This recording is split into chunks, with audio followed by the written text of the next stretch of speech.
it's Ruthie coming to you from the bowels of Rosebank House, where we house Zealous Publishing. I now have more light, so I don't look completely creepy.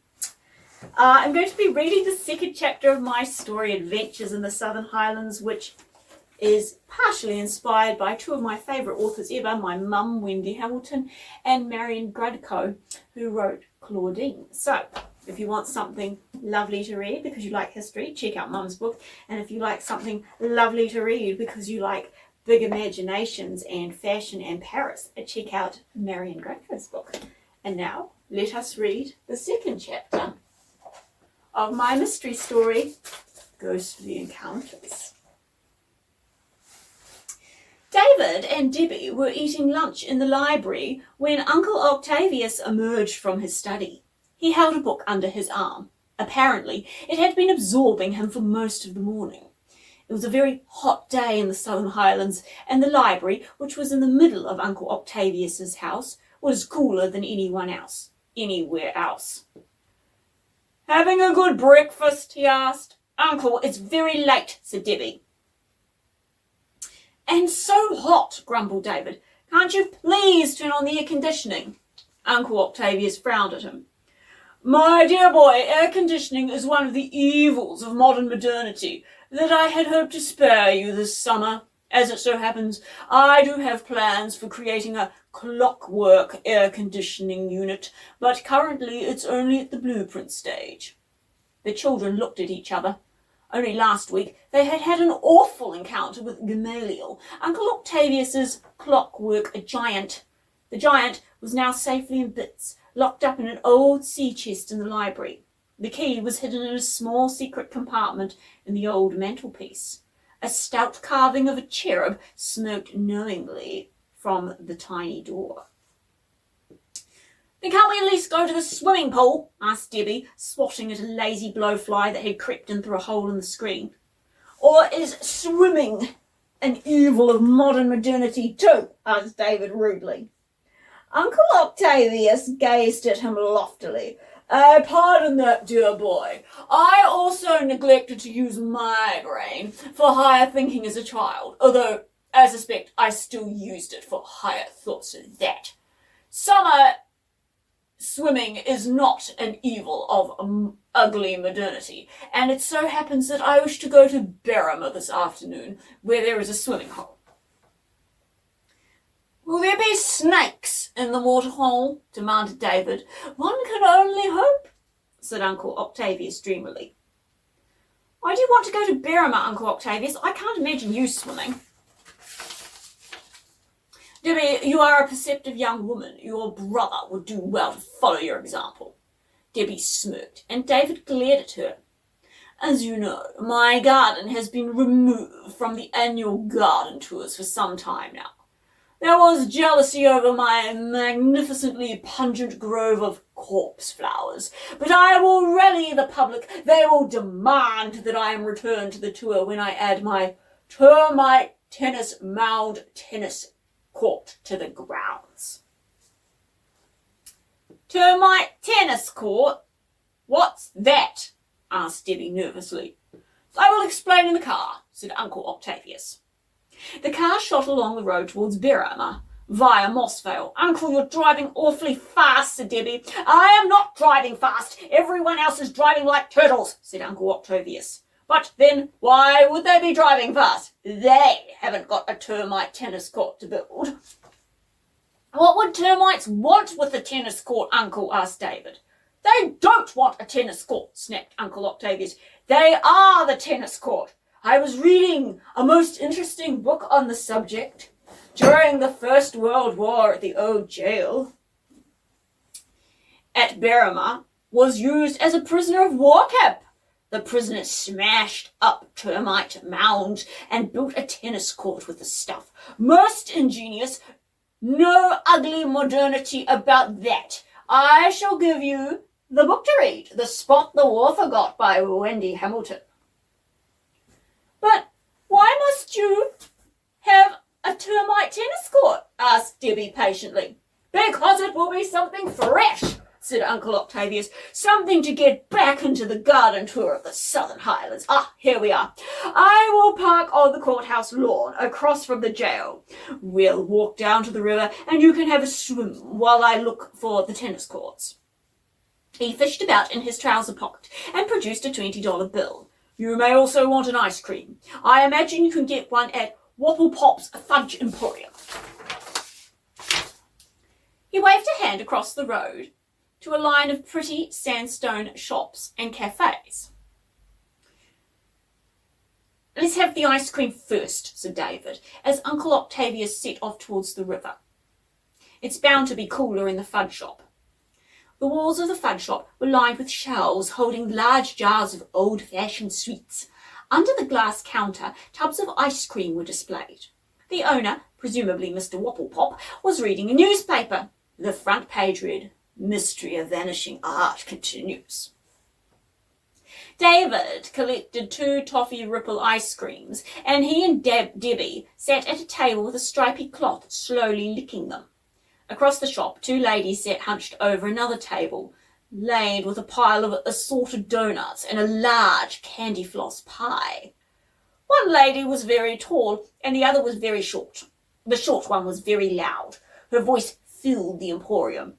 "I think, Mrs. Potbelly, you will not find Barrymore to be lacking in paranormal activity. As you know, Lucretia Dunkley haunts the jail.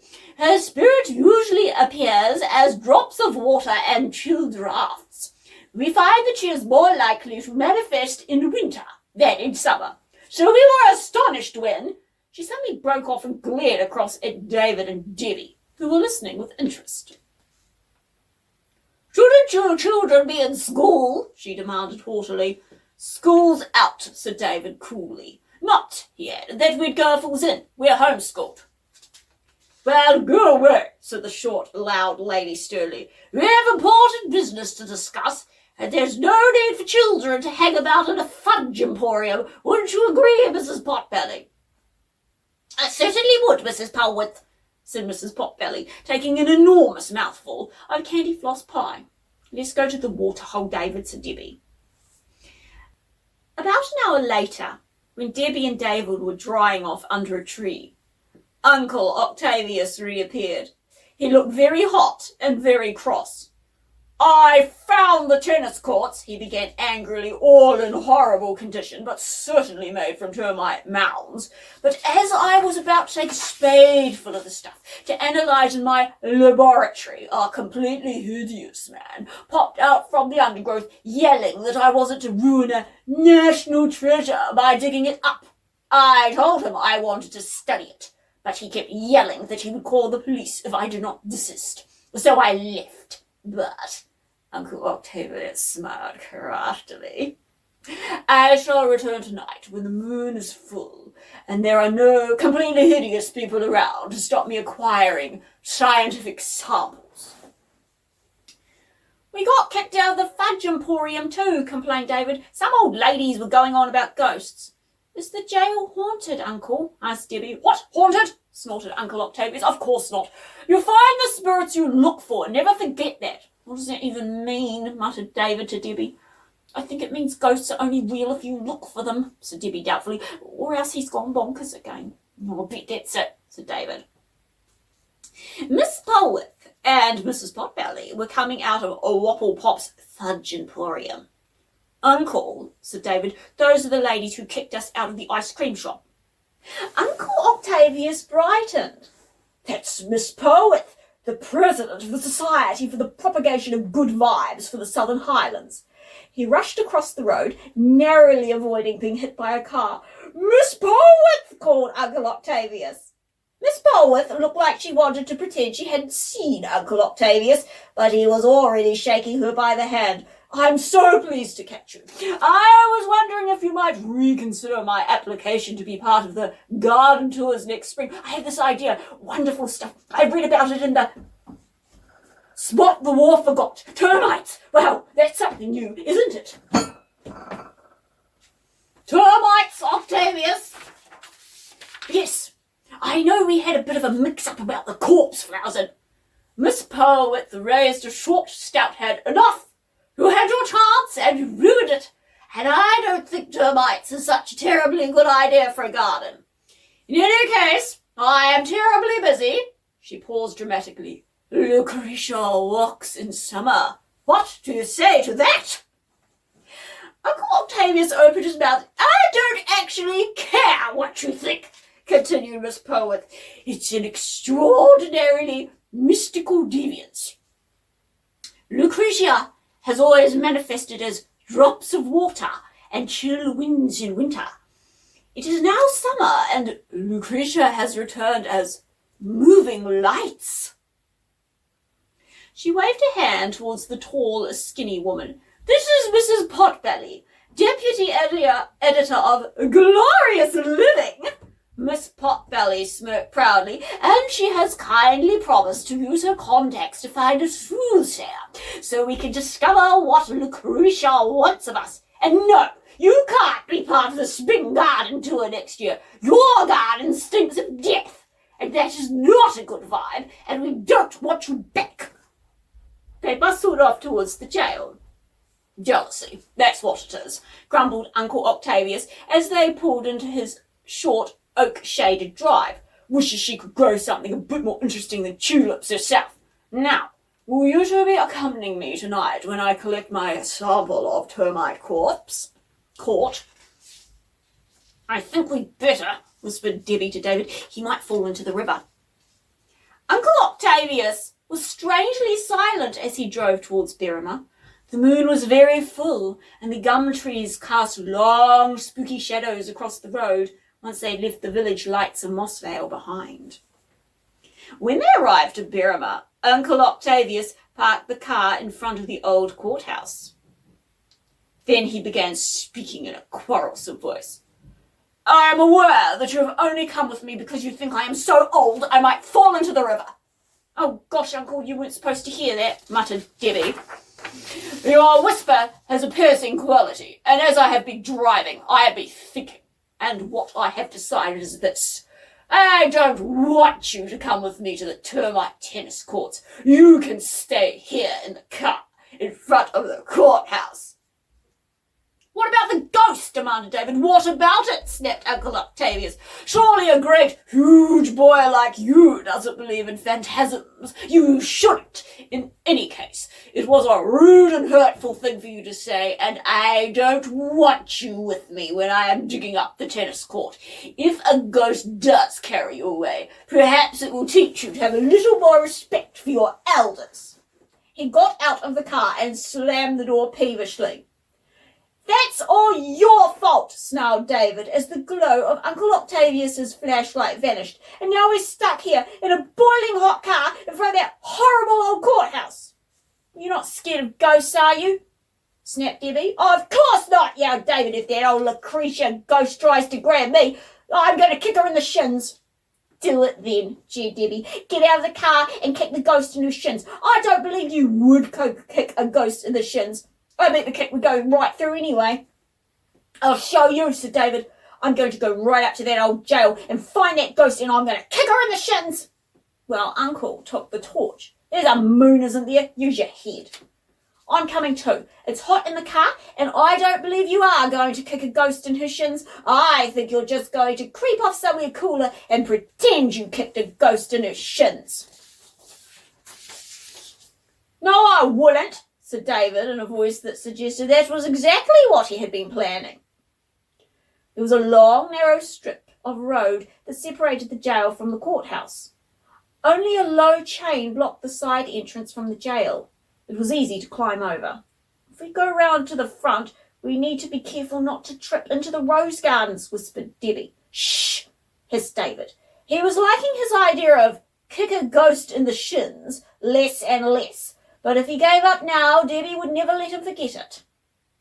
It's just an old, empty building, he told himself fiercely. There are no such things as ghosts. Do you think that Lucretia ghost we heard about in the fudge shop is big? Whispered Debbie in her piercing whisper. Shut up, snapped David. You don't need to be rude, began Debbie, but David grabbed her arm. Look, he gasped. They had come around the edge of the building. At the far side of the rose garden, strange lights were floating along the stone wall that separated the jail from the old, empty governor's residence. It's Lucretia, shrieked Debbie. It's the ghost. Be quiet, she'll hear you, screamed David, not taking his own advice. The lights stopped moving. Debbie and David watched in frozen horror as the lights vanished below the wall. Then suddenly, an awful white shape flew up behind the wall and began drifting towards them. Run! Screamed David. Uncle! Shrieked Debbie. They turned and ran as hard as they could for the side street. They leapt over the chain and tore past the courthouse and down towards the river. A cloud slid over the moon. The ground turned rough, and suddenly the ground gave way completely, as with a scream, Debbie and David plunged into the deep, dark river. That is all for today. Thank you so much for listening. Come back next time to find out what happens. Bye-bye.